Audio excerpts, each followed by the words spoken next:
Hi guys. So இப்போ big பாஸில் வந்து ஃபைனலிஸ்ட் வந்து 4 பேர் இருக்காங்க. ஒன்று வந்து விக்ரம், இன்னொன்று வந்து திவ்யா, இன்னொன்று வந்து பார்த்தீங்கன்னா நம்ம அரோரா. ஸோ 4வது ஃபைனலிஸ்ட் வந்து சபரி. ஸோ இந்த 4 பேருமே வந்து ஃபைனல்ஸ்க்கு டிசர்வ்டான்னு கேட்டிங்கன்னா டிசர்வ்டு கிடையாது. ஆனால் நம்ம என்ன பண்ணுறது, இதுதான் இப்போ நம்மக்கிட்ட ஒரு ஆப்ஷன். ஸோ இந்த 4 பேரில் யார் வந்து ஃபைனல்ஸ் வின் பண்ணுவான்னு நீங்கள் நினைக்கிறீங்க?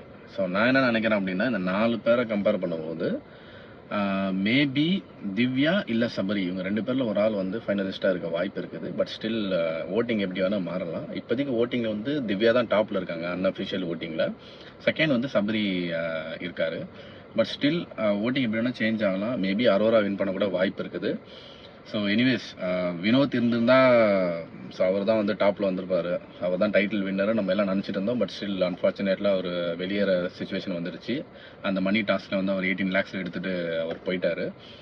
ஸோ இதுதான் என்னோட ஃபைனல் வந்து ஃபைனல் யார் வின் பண்ணுவாங்கன்னு கேட்டிங்கன்னா, ஸோ எதர் சபரி இல்லை Divya. So I think Divya.